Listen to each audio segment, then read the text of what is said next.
Good evening, dear students. In our previous lectures, we have discussed so many things about resistance and hope you all must have gone through the content. Now, let's study about the networking of resistances. Networking means series and parallel, mean resistances in series and resistances in parallel, and see how each resistance contributes, okay, when they are joined in series, okay, or when they are joined in parallel, or other way. Resistances in series. Let we are given with three resistances. One is R1, R2 and R3. They are joined like this. Okay. Now, this combination is the series combination. Fine. Now what we have to do, we have to find the total resistance when these three are joined like this between these two ends, extreme ends. ठीक है, क्या करेंगे? Join this particular thing with a battery. एक battery के साथ join करो. Battery के साथ ज्वाइन किया, पोटेंशियल डिफरेंस V, ओके, इसको करंट सप्लाई करेगा.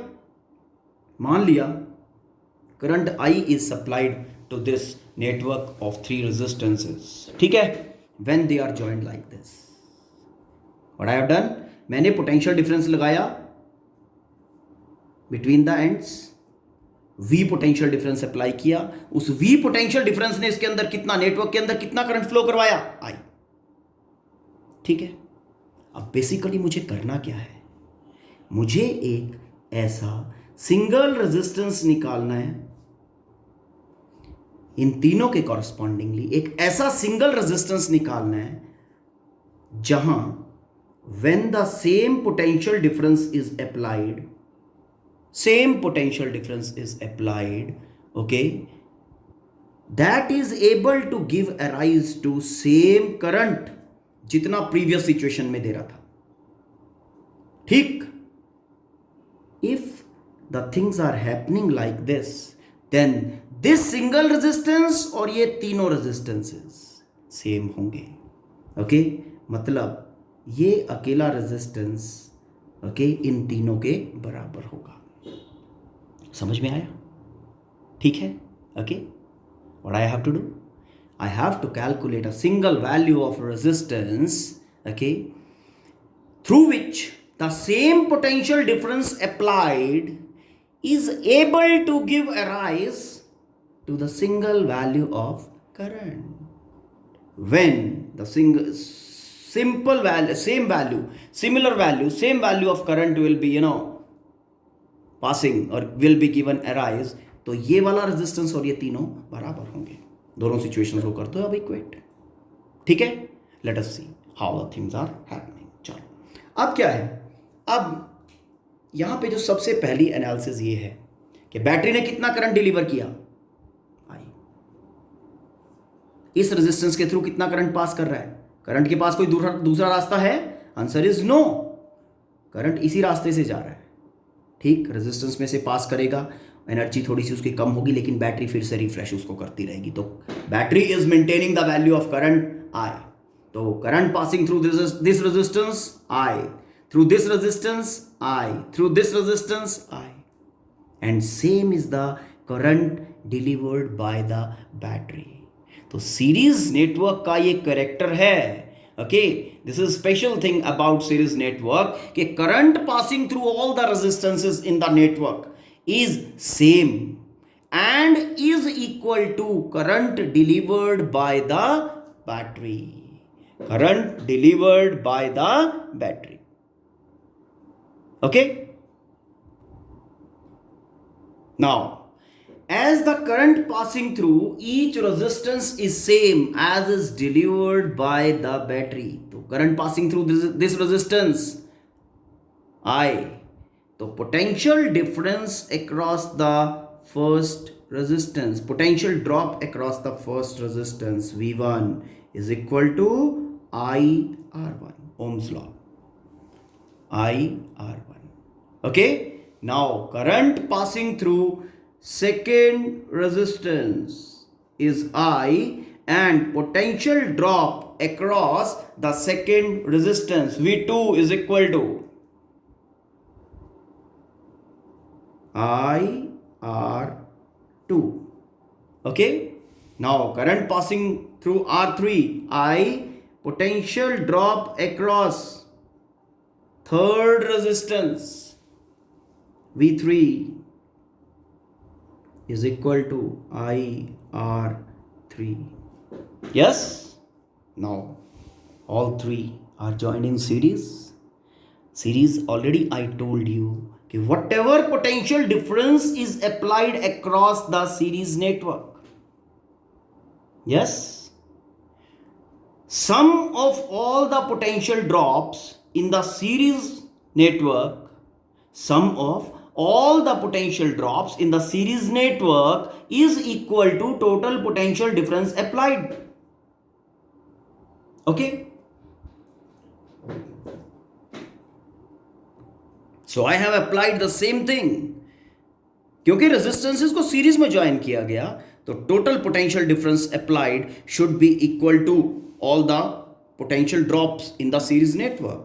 Applied potential difference V and potential drops across the series elements V1, V2, V3 का sum is equal to V. Yes?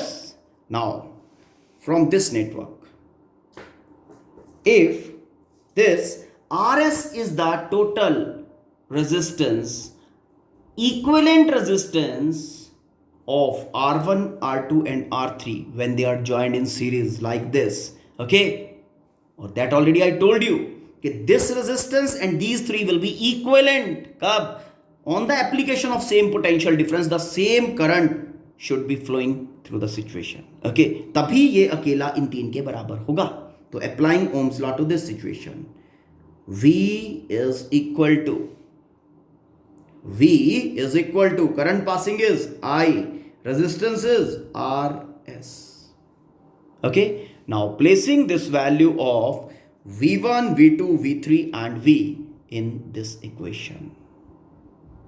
कर दे place. IRS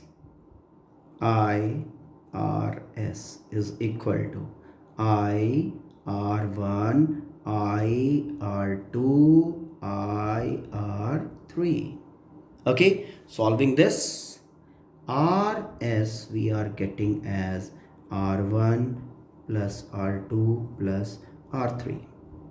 Okay, and if we have n resistances joined in series, then RS is equal to R1 plus R2 plus up till Rn.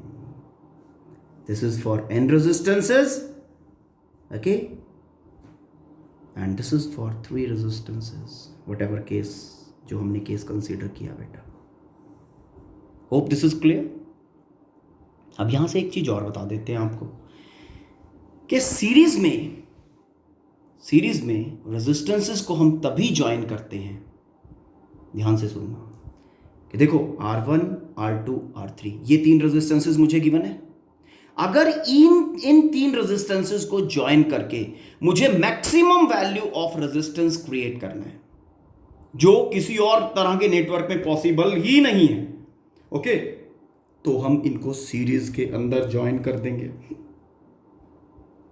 किसमें join कर देंगे? Series में. मतलब when we are joining any number of resistances in series, okay, the total value of resistance which we get after joining them in series, that value is the maximum value of resistance for all those resistances जो हम join कर रहे हैं. मतलब what I want to say, RS is equal to R maximum for those resistances which are joined in network. उन resistances के correspondingly maximum value होगा ये series वाला. ठीक. Now resistances in parallel.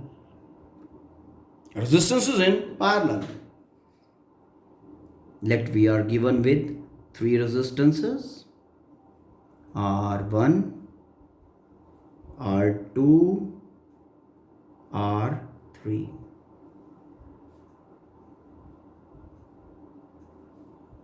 They are joined like this, end to end join कर दिया था, ठीक है। तो when they are joined like this, तो this network is called as parallel network। कौन सा? Parallel network. अब मुझे क्या करना है? मुझे total resistance between A B find करना है। क्या करूंगा? Again the same thing I will be doing. Potential difference V लगाया, ओके। पोटेंशियल डिफरेंस वी लगाने से सपोज करंट आई मिला मुझे, यहां पे पॉजिटिव टू नेगेटिव जाएगा ना। सपोज बैटरी ने जो इस नेटवर्क के लिए करंट डिलीवर किया वो आई डिलीवर किया, ठीक है। अब इन तीनों का when these three are joined in parallel, okay, जो इक्विवेलेंट रेजिस्टेंस होगा वो इक्विवेलेंट होगा सिंगल रेजिस्टेंस आर पी। लेकिन कब? when on the application of same potential difference this battery is able to supply the same amount of current। जितना ये तीनों को सप्लाई कर रहा है उतना अकेले को सप्लाई कर दे, तो ये आरपी इन तीनों के बराबर, तीनों के इक्विवेलेंट हो जाएगा when these three are joined in parallel। okay, hope the things are clear, fine। now let's make the situation. अब ध्यान जो देने वाली बात है, इस बैटरी का पोटेंशियल डिफरेंस V है, ठीक। देखो R1 का ये वाला एंड डायरेक्टली बैटरी के पॉजिटिव से जुड़ा हुआ है, R1 का ये वाला एंड ये भी डायरेक्टली बैटरी के इस टर्मिनल से जुड़ा हुआ है। मतलब what ever is the potential difference across the battery terminals, that same is the potential difference across R1, ठीक। R2 ये टर्मिनल पॉजिटिव से जुड़ा हुआ है बैटरी के, ये टर्मिनल नेगेटिव से जुड़ा हुआ है, mean same thing. whatever is potential difference across battery terminals, that same should be potential difference across R2, and in the same way R3 is joined, therefore the potential difference across R3 should also be same। तो यहां से क्या पता चला कि potential difference across all the elements, all the resistances, okay, which are joined in parallel is equal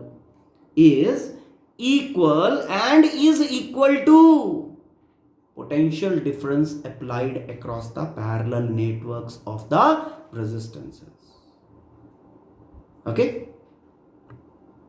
now अब हमें यह पता चल गया कि potential difference across each resistance is same, और as it is equal to potential difference across the terminals of the battery. तो R1 के across potential difference V, R2, R3 तीनों के across potential difference V।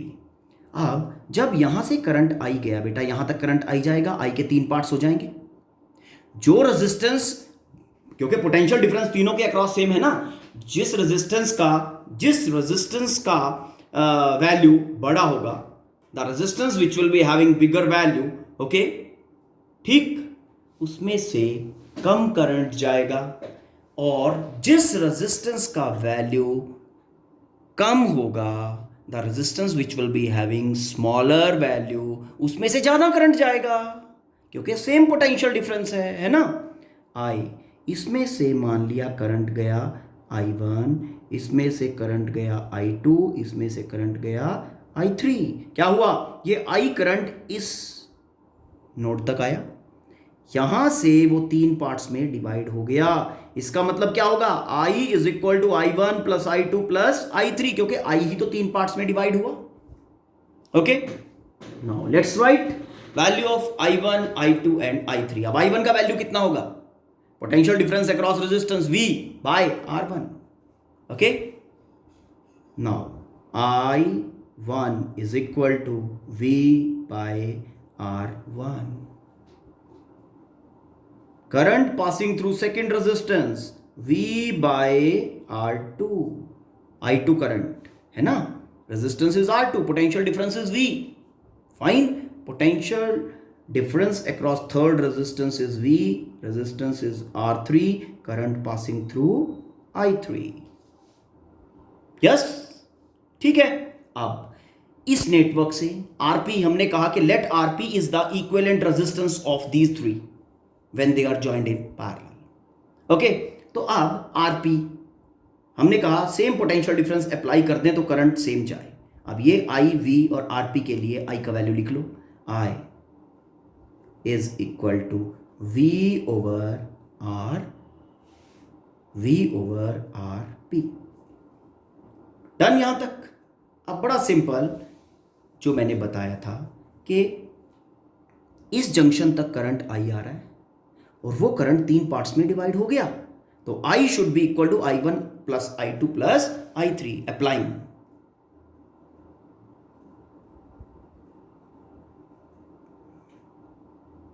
I is equal to I1 plus I2 plus I3. ठीक, तीनों का value place कर दो. V over R P is equal to V over R1 plus V over R2 plus V over R3. This implies 1 over RP fine is equal to 1 over R1, 1 over R2, 1 over R3. ठीक. और अगर n होगा, n resistances के लिए लिखोगे तो it will go up to Rn.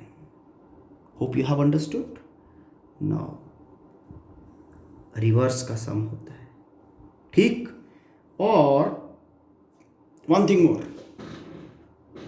जब हम पैरेलल में ज्वाइन करते हैं, ठीक है, इस तरह से पैरेलल में ज्वाइन करते हैं, got it, the value which we get, total value RP which we get, सबसे पहली बात that will be less than R1, R2, R3. मतलब पैरेलल में हमें जो रिजल्टिंग वैल्यू मिलेगा, जो इक्विवेलेंट वैल्यू मिलेगा, जितने भी एलिमेंट्स, जितनी भी रेजिस्टेंसेस पैरेलल में लगी हुई हैं, ओके, वो वैल्यू उन सबसे कम होगा, पहली बात. और पैरेलल में हम तभी ज्वाइन करते हैं जब हमें मिनिमम पॉसिबल रेजिस्टेंस चाहिए होता है. मतलब अगर हमने किन्हीं 3 रेजिस्टेंसेस, किन्हीं 10 resistance, as many number of resistances हमने ज्वाइन करनी है, ठीक है, और हमें कहा गया कि join these all resistances, okay, ठीक, in a kind of network, network भी नहीं बताया गया, in a kind of network, कि ये minimum possible resistance using these, जो रेजिस्टेंसेस मेरे पास है, यूजिंग दीज रेजिस्टेंसेस ये मिनिमम पॉसिबल रेजिस्टेंस बनाए. ओके, तो बड़े आराम से उनको पैरेलल में ज्वाइन कर दो, because are parallel resistance in parallel is equal to R minimum corresponding to any network. मतलब कोई चक्कर नहीं है, नेटवर्क का कोई पंगा नहीं है, फाइन. हाँ, बस ये है कि पैरेलल वाला जो होगा वो मिनिमम होगा. जब भी मिनिमम के लिए ज्वाइन करना है तो पैरेलल में ज्वाइन कर दो. ठीक, जो बेसिक पॉइंट्स थे शायद वो क्लियर हुए हों. In the next lecture we will be solving some of the complex networks. ठीक है, कॉम्प्लेक्स तो नहीं, नॉर्मल नेटवर्क लेवल 1, और उसके बाद we will be taking, no problem, ठीक है, we will be taking some difficult also. Okay, but that definitely will be depending on your curiosity. If you will be giving me problem, then definitely I'll be solving. Okay, sufficient for this lecture. Thank you. Have a nice day.